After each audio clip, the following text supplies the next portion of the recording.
All right. Mark, are you with me? Hey, I sure am. Hey, fantastic.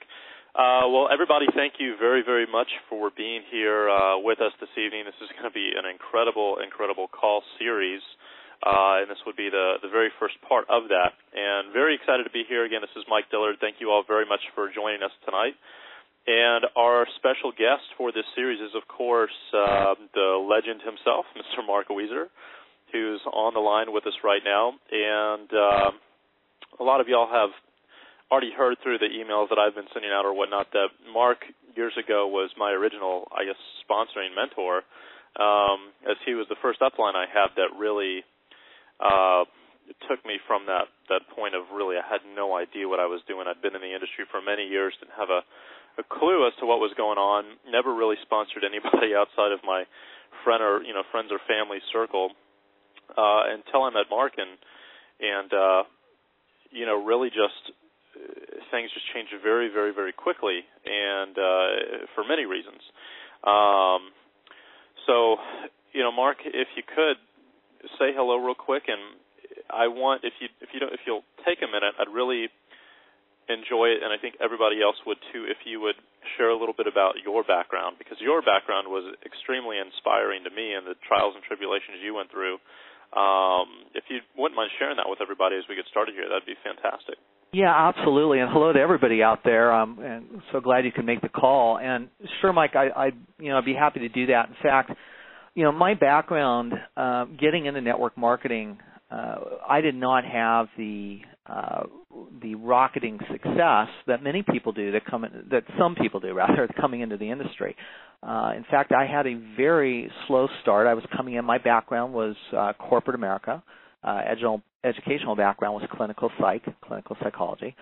And coming into network marketing, I thought, hey, this looks like a great way to do a business and get out of the corporate rat race that I had found myself in. So I was all excited to get started and get going.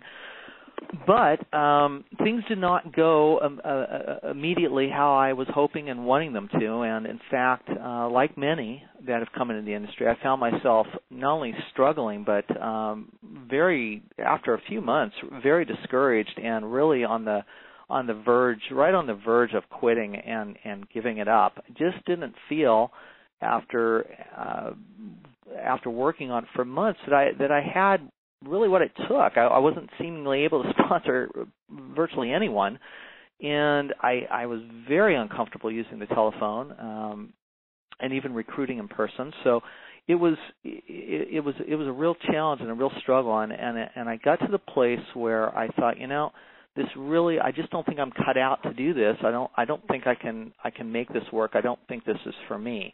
Now let me interrupt you real quick, because you're not giving your story justice. When you say you had trouble on the phone, I mean, I've heard you've shared some things with me that really just caught me off guard, seeing where you came from where you are today. I mean, what did that mean for you to be, when you say you weren't good on the phone, what did that mean for you? It meant absolute fear, bordering on terror, maybe picking up and talking to people that I didn't know. In fact, I remember the first time I sat down to actually make calls for the business, and I had bought some leads.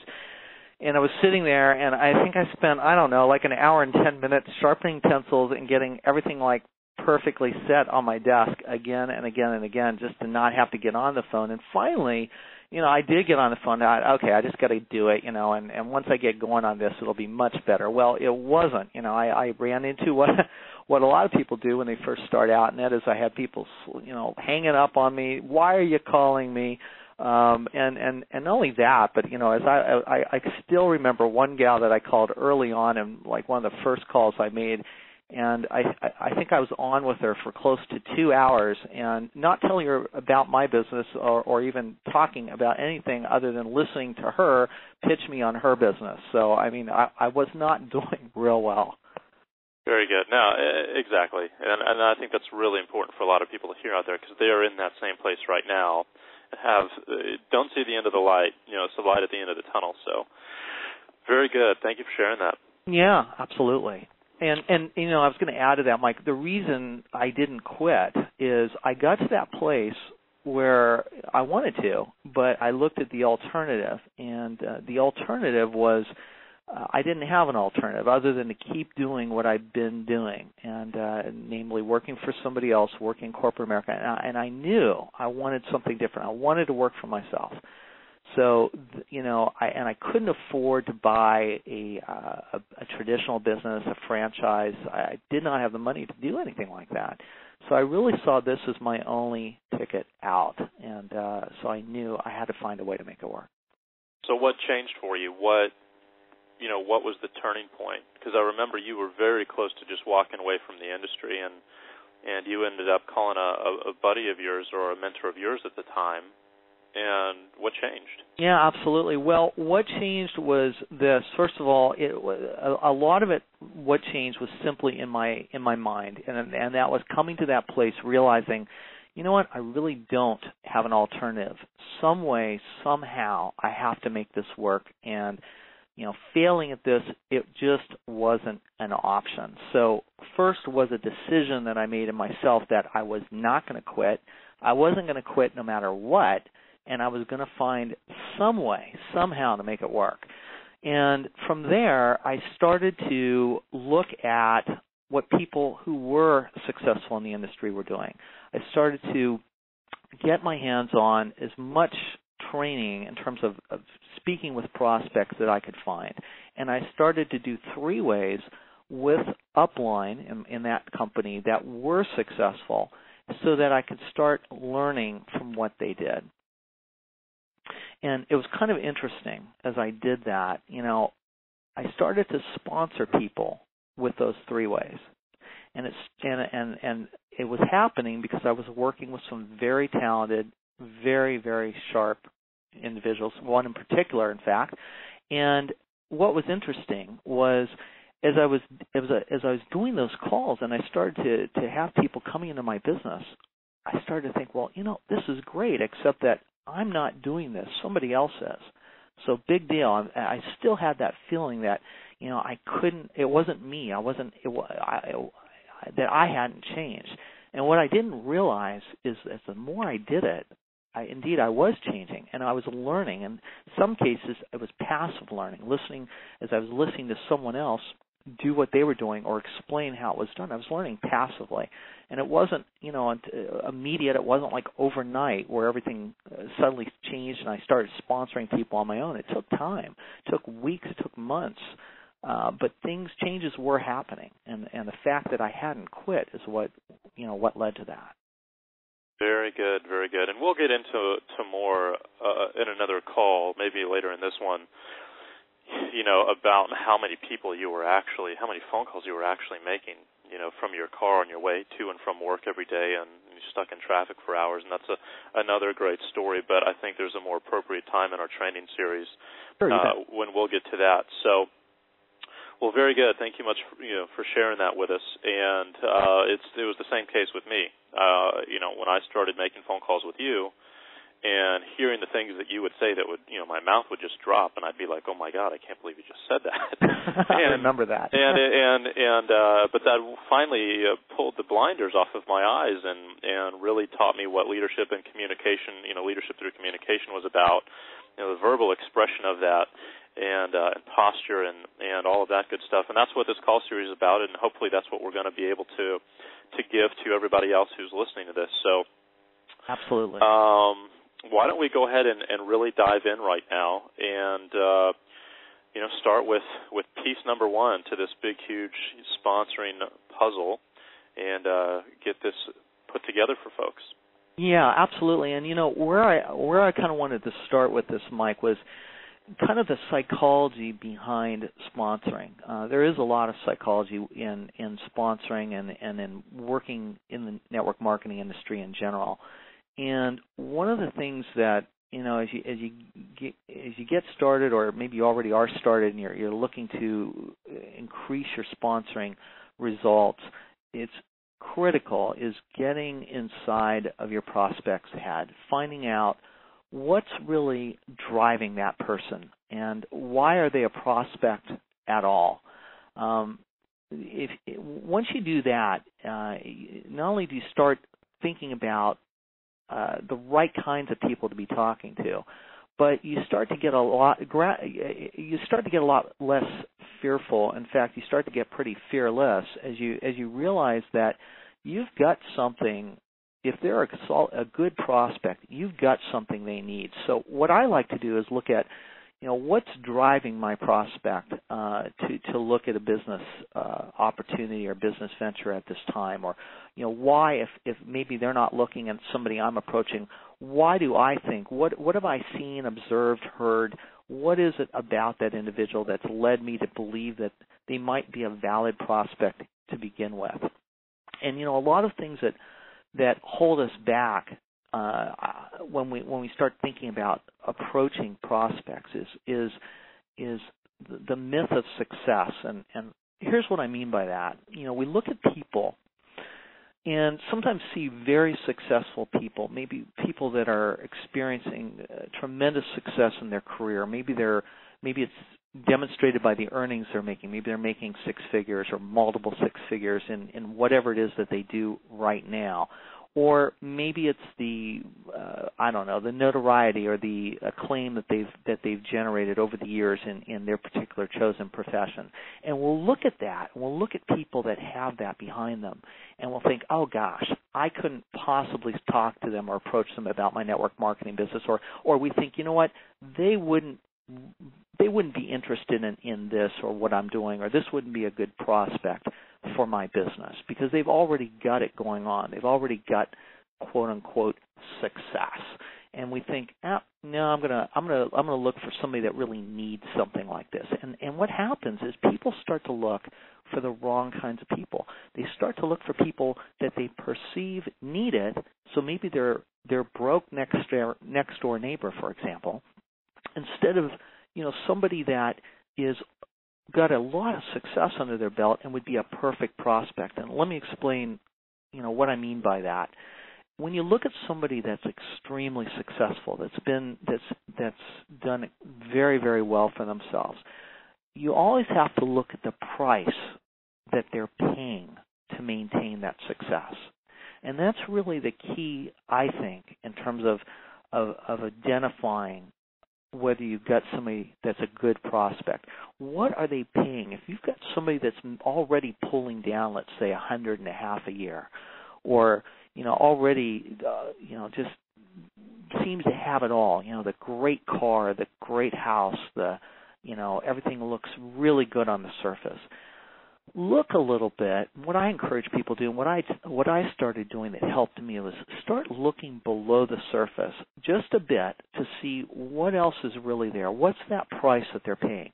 And invariably, if they're working a traditional type of job, in other words, they're working, let's say, for a corporation, or even if they own perhaps a traditional business, you'll find that the success that they're enjoying is coming at a very high cost.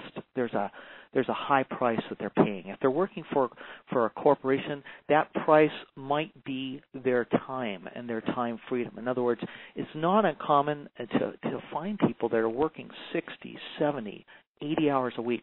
In fact, there's been prospects that I've spoken with that have been that I can think of, not a lot, but a few that were working over 90 hours a week. One of them was an investment banker, working over 90 hours a week, and the cost. What is that cost that they're paying? It's not just their time, which is a big price to pay, of course, but it can be paid in their health. It can be paid in broken marriages, alcoholism. There's so many price tags that can come along with having to drive yourself that hard.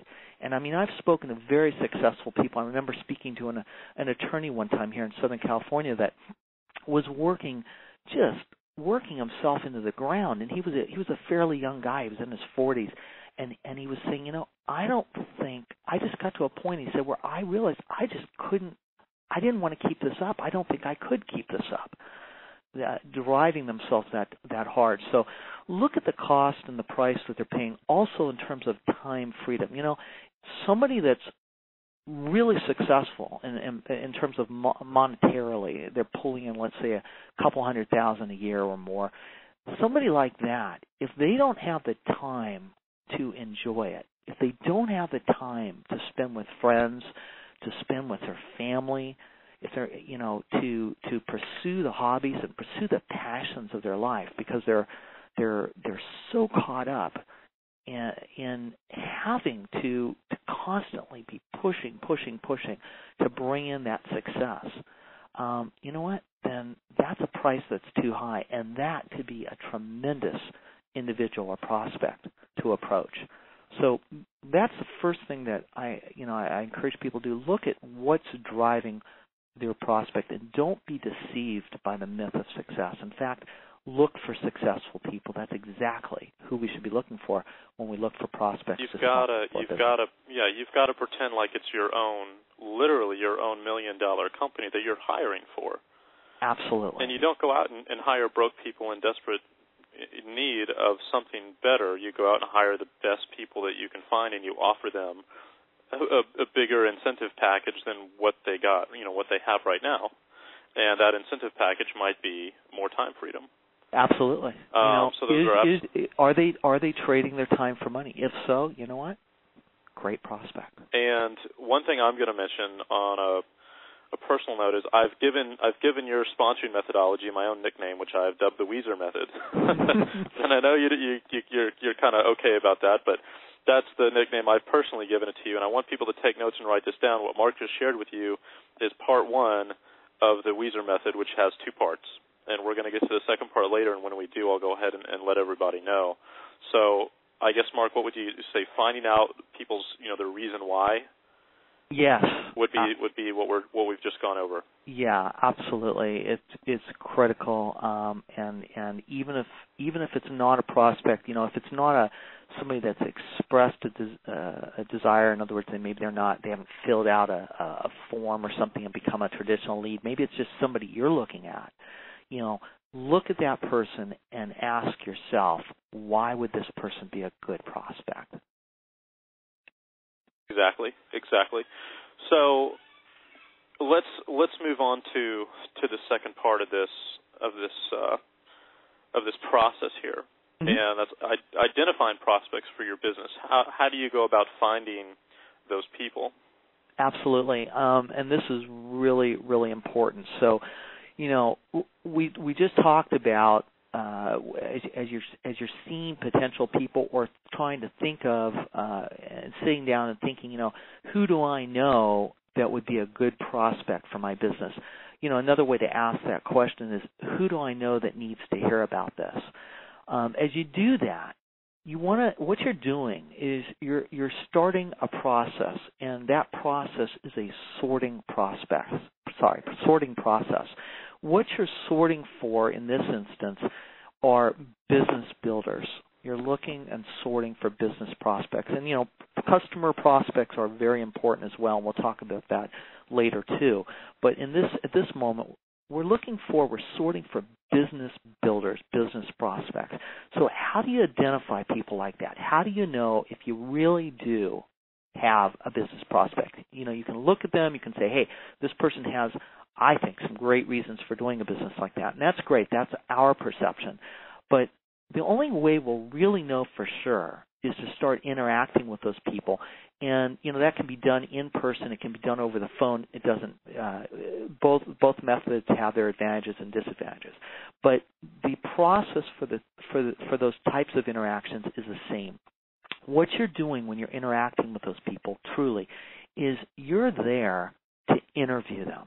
Going back to the example, Mike, that you just gave a few moments ago about, if you were hiring for your business, what would you do? If you had, let's say you were starting a company today, or let's say I'm starting a company today, and I needed a really sharp, MIS director, somebody to run the computer systems.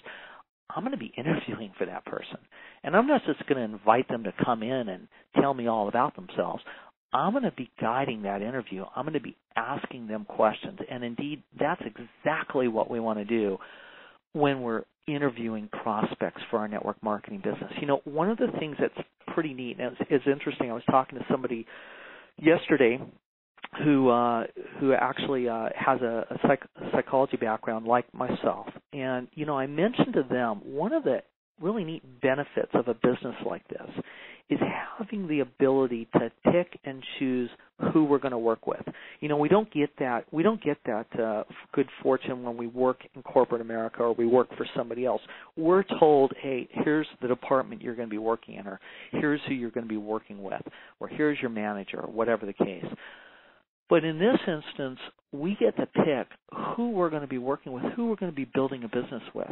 So you want to be interviewing your prospects, and you want to be asking them questions, and you want to be sorting out people that are not right. And who might those people be? Well, one type of person you want to sort out are people that have a lottery mentality.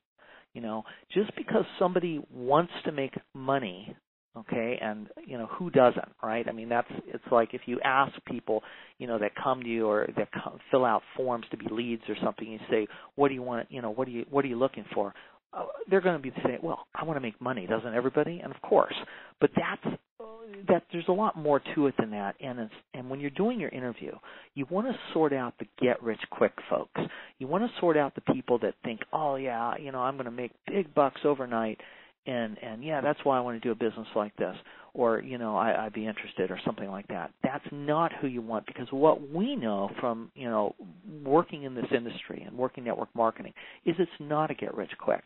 It is a business, and like any business, it takes work, it takes persistence, and, you know, you have to work it smart, you have to work it hard. So this means that if you're sponsoring the wrong people, if you're sponsoring people that have that get-rich-quick lottery mentality, guess what? They're going to be gone faster than you can put them in. Well, let me bring up a point real quick and just get your opinion on it, because I know there's a lot of people on the line right now who are just looking to sponsor their first person maybe or their first dozen, who will gladly, it would make their day to sign up anybody. I know it was for me when I was beginning. I'd be like, it was on the top of the world. I didn't care who I sponsored.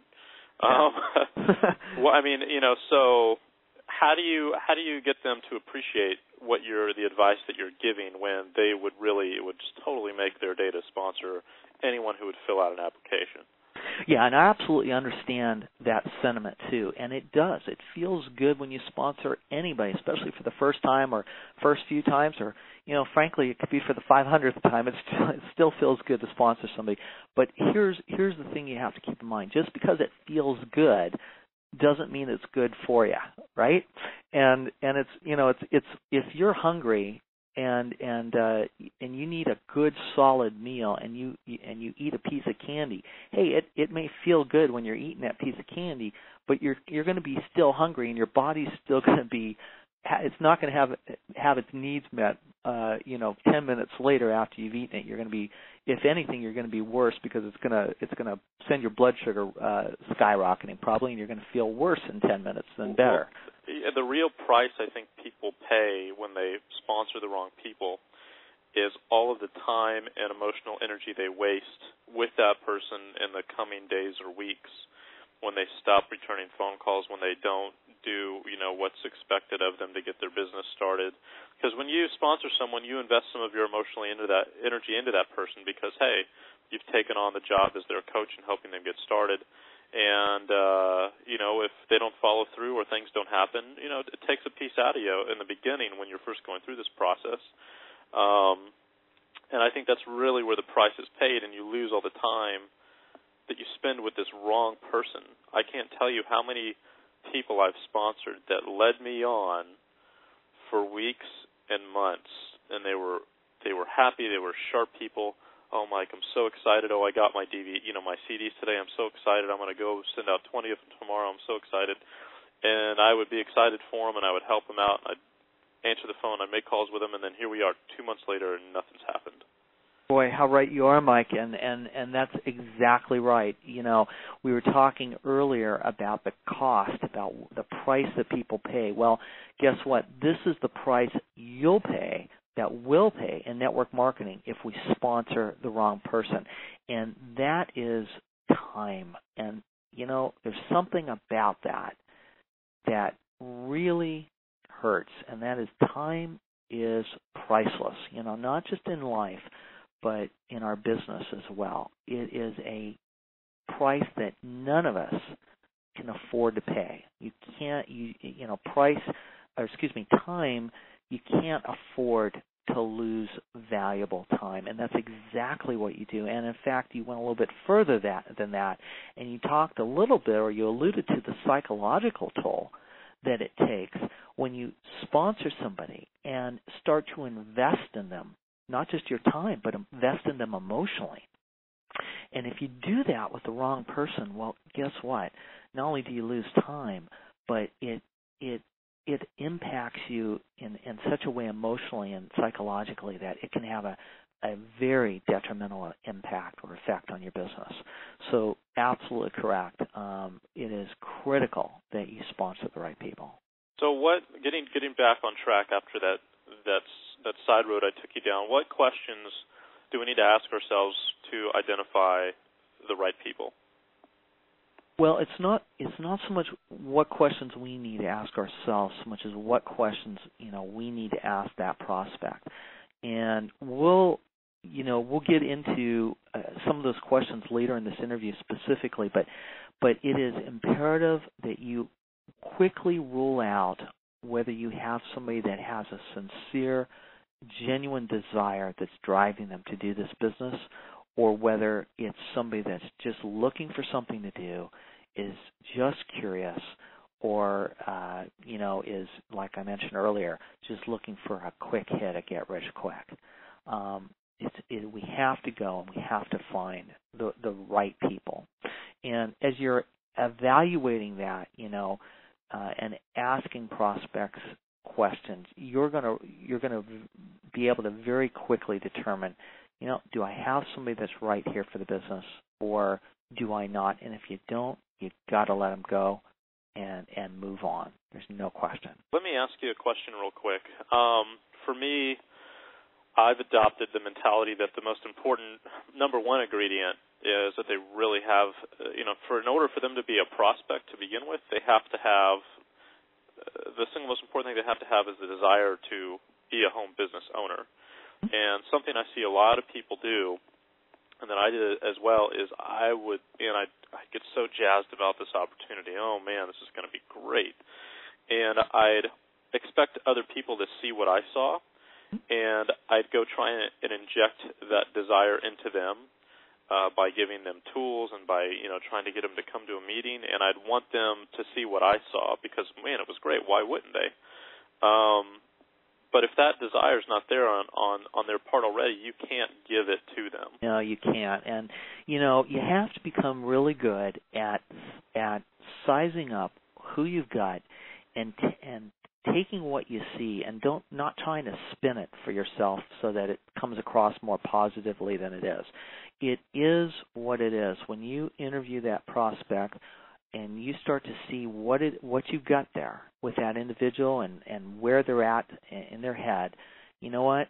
You've got what you've got. And a lot of people, I think, take almost a rescuing approach when they start doing a business like this, and they think, you know what, there's so many people that need something like this, and I'm going to go out and I'm going to help them get it, and I'm going to help them find it and stuff. And there are elements of that are okay and that sound really great, but there's also elements of that can really hold you back and really goof you up because you can't. It kind of comes down to, if you want it more than the person that you're speaking to, you know what, guess what? That's a problem. And you can't, there's certain things you can give people and there's certain things you can't. And desire is definitely one you can't give people. They've either got it or they don't. Now, another thing that you'll run into, as you're interviewing your prospects, is you'll have people that want to do it, but they're held back. They're held back by fear. Fear is something that we all experience or encounter. It's also something that I think a lot of times is exploited or blown way out of proportion. In fact, I can think of one fellow that I know, a good friend who I have a great deal of respect for, that mentioned, fear is manufactured oftentimes by people that want to sell us solutions for things. Fear truly in network marketing, fear is an illusion. What fear is, and the best acronym I've heard for fear is false expectations appearing real. We psych ourselves out when it comes to fear, and let's look at that real briefly about why people are afraid or encounter or feel like they have that fear. There's different types of fear that people are challenged with or experience or at least think they are. And one is, of course, fear of failure. And that holds a lot of people back from even trying something because they're afraid that, they're not going to be able to do it successfully. And it's pretty ironic, isn't it? Because the absolute surest way to fail is to never try at all. And you can apply that to examples as simple as learning how to ice skate. When I was a kid, I was invited by friends to go ice skating when I was a little kid, and I didn't go. And my other friends went, and they were ice skating for a couple years before I went the first time. And I was afraid that I wasn't going to be able to do it. And guess what? For 2 years, I wasn't able to do it because I didn't even go out and try to do it. So fear of failure, again, it can appear something that's extremely real, and yet if you challenge it and actually go for something, you know what? You have it's the only way past it is actually to step out and say, you know what, I'm going to do it, and not only am I going to do it, but I know I'm going to fail. I know I'm going to fall down, and it's okay. I'm going to pick myself up, and I'm going to keep going. Another thing is fear of success, and this is an odd one that we don't necessarily think about sometimes when we're interviewing or talking to prospects, is some people are afraid they might just do it. Some people are afraid they might actually be very successful in doing something like this. And you think, at first take, it doesn't come to mind that would be something a prospect would be grappling with, because you think, well, shoot, everybody wants to be successful. I mean, why wouldn't you? They're looking for a business. Of course they want to be successful. Well, you know what? Not necessarily, because with success comes change. And people, human nature is we're uncomfortable with change. Change is unfamiliar. It's unfamiliar ground, and it's something that most of us are just not comfortable with, and some are very avoidant of. I mean, they just, anything that represents change, they're going to avoid. So fear of success can also hold people back. And it's interesting, if you don't think you have fear of success, well, you know what? Think about this. Think about where you are in your network marketing career right now, and think about what you would be doing differently. Picture and imagine how your life would be different and what you would be doing differently if, let's say, you had $1 million in the bank and were making $100,000 a month in your network marketing business. What would be different about your life? Where would you be living? What kind of changes would be in your life? If you can easily sit down and draw that out and write that out and not have a problem, then that's great. But it's interesting, a lot of people can't, because it represents such a major change from where they're at now. It's really a challenge sometimes to even think about and conceptualize something like that. So fear of success is another reason, and another thing that you come across when you have prospects. Some of these fears may rule a person out. If their fear is so great that they can't even bring themselves to a place where they're going to step out and not only try but do, then they may not be the right prospect for you. Other times these fears will pop up after you've sponsored them, and that's okay. And then you just have to, help people work through those, understand, what it is, and that it's much more illusion than it is reality typically when it comes to fear. Very good, very good. And just to give everybody an idea is we're probably skipping over a lot of stuff right now, and you're like, oh, man, well, they're talking about identifying a person. Well, how do they do that? This first call tonight is all about an introduction to really human psychology and the psychology that happens between two people's two people during the prospecting process, knowing your prospect and their mindset, knowing yourself and where you're at in your mindset.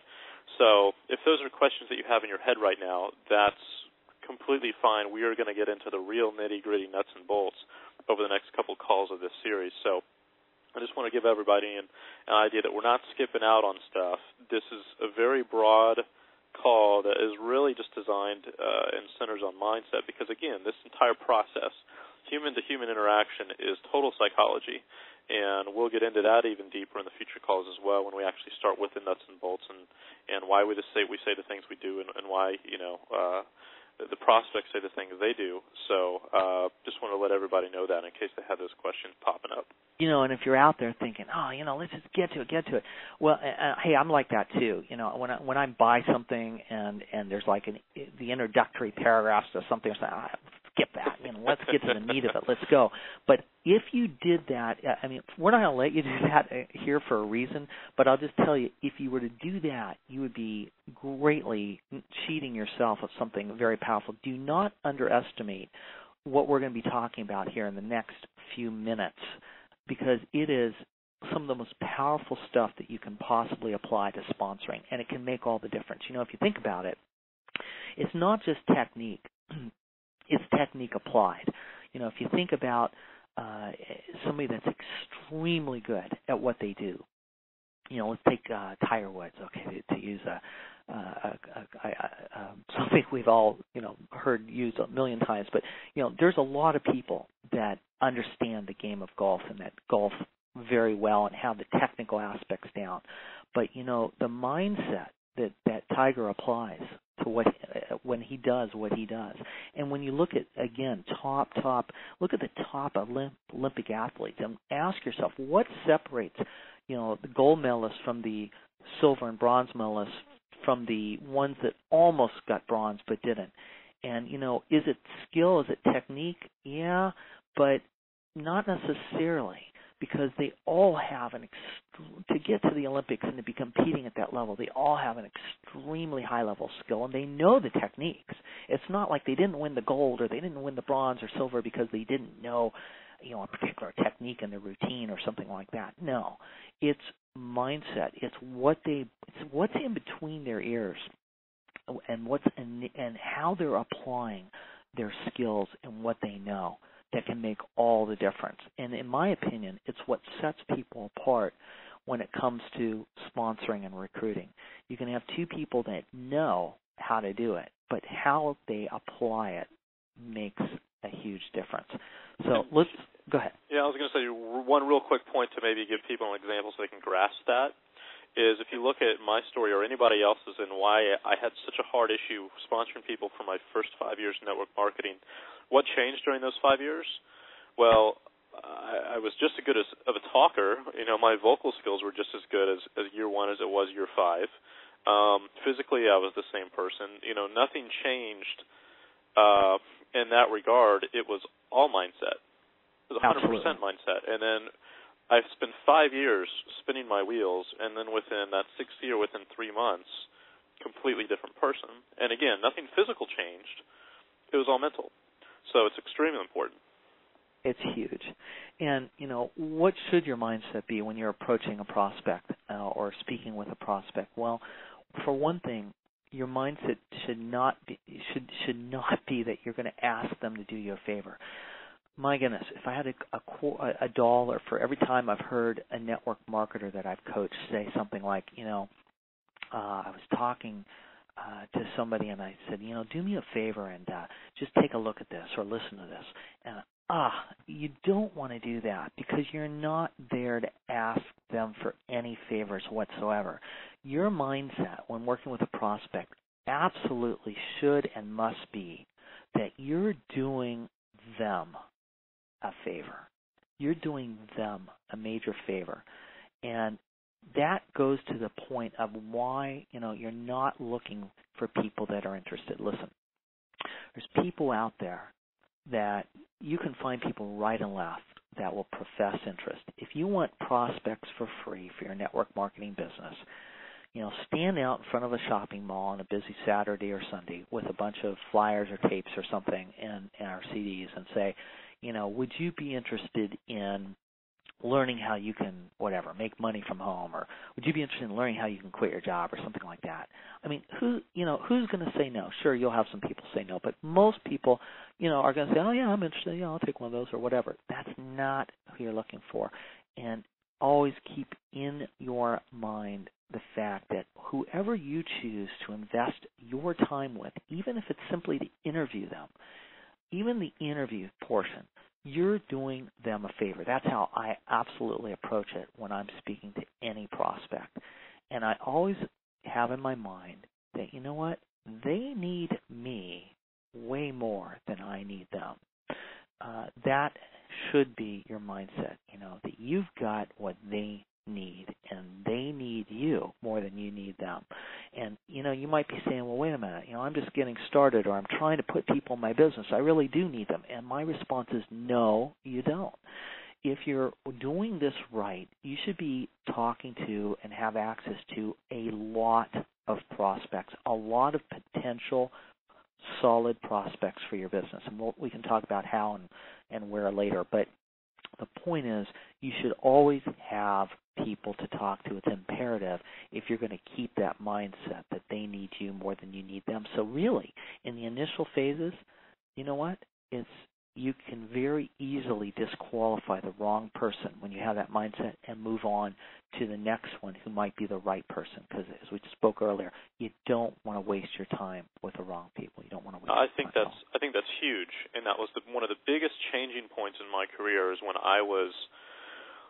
there was no longer a neediness within me to sponsor someone to build my business, and I actually started telling people no. And I actually started disqualifying people and saying, I'm sorry, this just isn't right for you. And it was funny. It's when I didn't need to sponsor people anymore is when they started just saying yes. It was really weird. That's how it works. And see, that underscores the power of what we're talking about. And that's why I said we don't want to gloss over or skip over this. And if you're thinking, well, there's not meat here, well, you're wrong. There is meat here. And that's why we're covering this right now, because what your mindset has a huge impact on the kind of people that you attract into your business. Now let's get, Mark, if you don't mind, because this is my favorite topic when it comes to sponsoring. And we're gonna get to posture here in a second, which is along with that. But I wrote an article for my newsletter today, and it had to do with what we were going to be discussing on this call tonight. And it went into the human psychology and the fact that people really don't join your opportunity. They're not joining your opportunity because of your business and it's a ground floor business and you're going to make a lot of money. They're joining it because of you, and it's because they perceive you as a leader. And if that perception is not there, if they don't perceive you as a leader who can help them get what they want, they are not going to join you in your business. And the neat part about it is you've experienced this, I've experienced this. You can have people in your organization, it might be you yourself, where you can talk to a prospect and never even tell them what your opportunity is and sponsor them. Isn't that interesting? Isn't that interesting? Yep. Again, it all has to do with how you are perceived and your posture, and it's all human psychology and the fact that human beings are social animals and they want to follow a leader. They want someone that will stand up and be that person that can help them get what they want, that they can follow to the end destination. And if you're not that person, and if you're not coming across that way on the phone call, if you're not saying the things that a leader says or acting the way that a leader would act, people pick up on that even at a subconscious level. And that's when objections come into play. That's when questions come into play.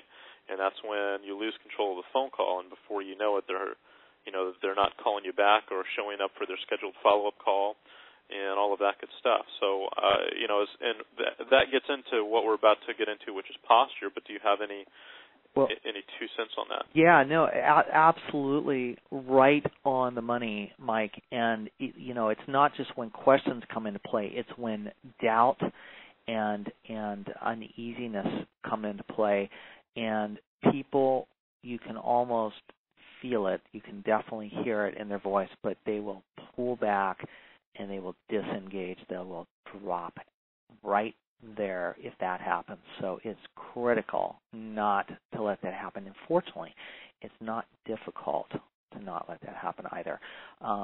People are not looking for your business. They're not looking for your product. You may want to argue that and say, no, you don't understand. I've got an incredible product. I'm sure you do. But there are a number of tremendous products in this industry, and there's a number of tremendous services in this industry. And, you have to look at what this is. If somebody's coming to this for a business, it's a vehicle. It's a vehicle to help people get to where they want to be. And they're looking for you. They're looking for, somebody that's going to be able to coach them, guide them, and help them get there. And it better be you, and you better be putting that out and putting it across. So that's the person they'll say yes to. That's the person they'll sign the application with. That's the person that they'll join. Absolutely. And the good news is you can be brand new, amazingly, and we'll prove it later as we get into it more. But you can be brand new in network marketing, and use that concept and make it work for you. You can attract people, and you can absolutely make that work even if you're brand new in your business, and we'll talk about and prove that, because it's not difficult, and you have some great resources in any company that you can draw from to make that happen. All right. I was going to say, let's get into my favorite topic, which is posture. Yeah. You definitely have mastered that, and it's a powerful thing to master, isn't it, Mike? It's a must. It's a must because it goes into absolute must. It's the expression of, the only way I can describe it, and this is off the top of my head, but it's the expression of the leadership qualities that you're going to need to have when you're talking to someone. It most certainly is. It's huge, and the good news here is posture is not all that difficult to exercise and to master. In fact, if you think about it, you already have a lot of posture right now. And some of you may think, oh, I don't, and well, I bet you do if it's about the right aspect of your life. And I'll give you an example. For those of you that have kids, think about it in the context of your kids. If somebody comes up to you and starts telling you, what to do with your kids, if they come over your house and start trying to dictate to you how you should be properly educating your children in the home, you know what? You're going to have some posture right then and there. You're going to say, hang on a minute, because you're going to have your ideas on what's best, how your children learn the best. Your child. You're going to have some very firm ideas on what's best for your children. If you don't have children, then it might be some other aspect you can certainly apply to your life. It might be your health. Somebody comes in and tells you what you should be doing differently in your health. Now, I'm not saying you're a hammerhead and you don't take advice from people or something like that, but you don't just let anybody come in and start dictating to you personal stuff in your life, about your health, about your kids, about your family, whatever it is, or telling you, what, you're driving the wrong kind of car. This is the kind of car you should be driving. You shouldn't be driving that kind of car at all. Blah blah blah blah blah. You know what? You're going to have some posture real quick telling that person, hang on a second, or get lost, or what the heck are you trying, what the heck are you talking about? The posture's there. So let's talk about in the context of network marketing and how to make this work for you. You're with a prospect, all right, whether in person or over the phone. The posture comes into play by asking questions. This is your key. This is your avenue to having posture. When you're talking to your prospect, you're not trying to get them interested in what you've got. You are doing one thing and one thing only in the beginning, and that is you're interviewing them. You're asking questions, period. It's your interview. You're paying for it either in your time or you're paying for it with your dime if it's a phone call. But you're interviewing that prospect. You're asking the questions. And your mindset as you exercise this should be that it's your way or it is the highway. You're absolutely controlling the path. You're controlling the flow of how this goes with your prospects. And the way to stay in control is to do it by asking questions. Whoever's asking the questions is the one that has control of that interview, of that interaction. And in the initial parts of your interaction with your prospect, that person asking the questions must be you. Now, why is that? Because you might have somebody that is absolutely wrong for your business. You might have somebody that is just, completely, keep in mind, suspect before a prospect. So they're completely wrong. You want to be able to quickly disqualify and get off the phone or get out away from that person as rapidly as possible, because time is money. And you want to protect your time. You're talking within 20, 30 seconds even. Absolutely. In fact, in 30 seconds, you should be able to size somebody up based on the little bit they've said and the way they've said it and how they sound.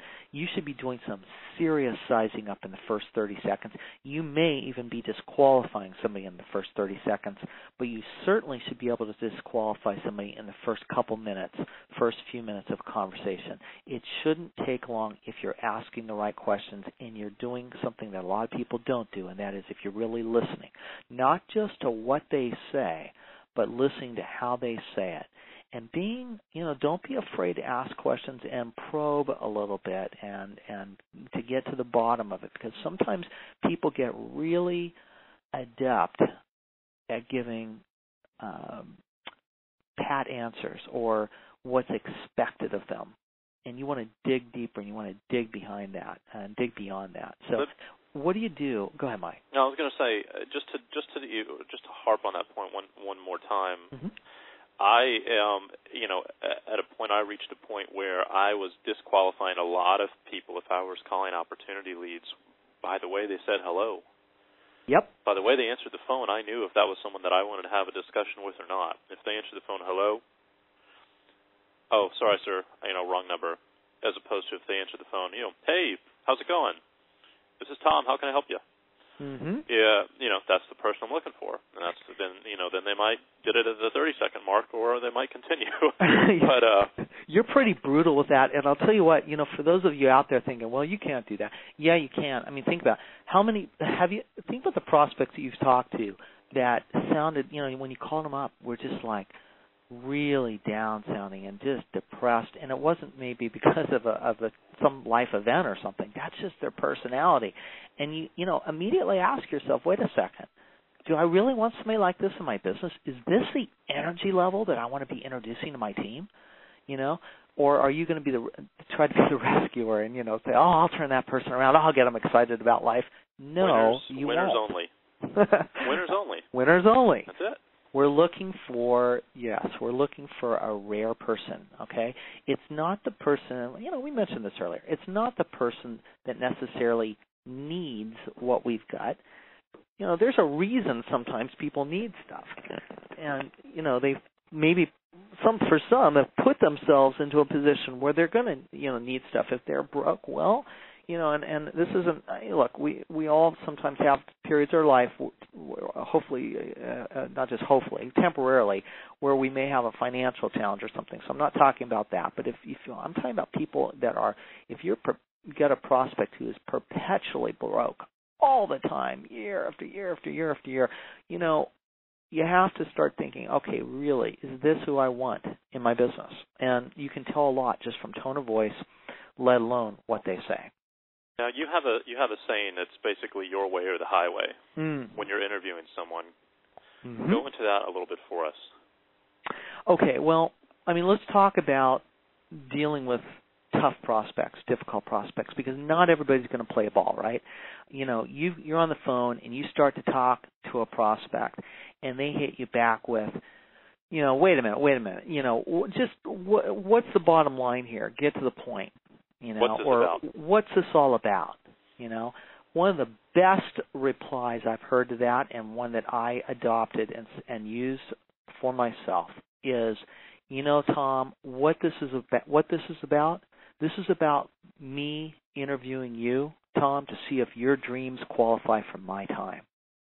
Now, I learned that from somebody else, but it is a tremendous response, and you can modify it. Sometimes I do. No, Mark, I have to butt in. Yeah. Because that's what changed me. Mm-hmm. When I heard you say something like that to another person, it changed completely paradigm shift for me personally in my personality and my attitude and the way I held myself and talked to people on the phone. And that was it, is when I heard you talk to other people like that, all of a sudden it gave me permission to do the same thing and to have that power and to have that control of a situation and to take the leadership role, which is what that's an expression of. Yeah, absolutely. And, it's interesting. And this isn't about, when we talk about posture, we're talking about, first of all, being very direct, and we're talking about being very honest, because think about that statement or what's behind it. And, again, the exact wording of that isn't so important so much as the concept behind it. Tom, I'm calling to interview you because, what you're conveying there is, hey, first of all, it's an interview. And second of all, he better get it together, or she or whoever you're on the phone with better get it together quick and play ball, because it's not going to be any other way but your way. You're the leader. You're the leader, absolutely. And, this is about you interviewing them to see if they're even, and this is the other way I word it. I mean, the way I word it is, Dave, this is an interview, and I'm calling to interview you to see if you're somebody that I'd be willing to invest my time with. That's what it's about. And you have to, and then what you do is you immediately go to your next question. Now, Tom, and then you ask your next question, whatever it would be. All right, and we'll talk about, and there's strings of questions that you can ask people and agendas that you can work through to find out what it is that is driving them and who they are, and if it's somebody that you really want to work with. So the way to handle somebody that's not cooperative is you keep asking the questions, you redirect, and if they're unresponsive to that redirect, okay, then you terminate the conversation. If somebody's interrupting you and keeps talking, Tom, stop. Tom, are you hit them with a question like, Tom, are you serious about creating a full-time stream of income working from home, yes or no? And you hit them back with that question. And if they're uncooperative, if they're not going to play ball, you know what, Tom, tell you what, you're not really who I'm looking for today. Going to have to let you go. Wish you a great day. Bye. Boom. And you're off the phone. There's several things that happened within that 30 seconds. Again, you establish control of the phone call. You position yourself as a leader and as a person who's very busy. Mm-hmm. I'm here for this. You're lucky you're getting my time. You're lucky that I'm going to call you and interview you. Yep. And it's by my rules, or it's my way or no way. And the irony is that the most successful people you get a hold of are the ones that are going to initially challenge you as soon as possible. Mm-hmm. And again, it's the whole social human dynamic. If it's a successful person, they're usually a leader in whatever business or industry that they're in. They may be a manager of a sales team or whatever it may be. And so as soon as they get on the phone with another person, they're going to challenge that person with a question or with an interruption to see if they're a leader or, to see who's going to take which position. Yeah, and, it's not always conscious either. I mean, you make a really good point there about personality types and things, and it's indeed many times the very people we're looking for can be the most challenging in an interview situation. So, sometimes it's subconscious. I mean, it's not something they're consciously doing, but they're used to it. I remember I had one guy that was like he headed up I think it was an MIS team that he headed up. So he was constantly the guy that was driving it. And, he had people coming to him all day long. And, I mean, he was the guy. He was the man.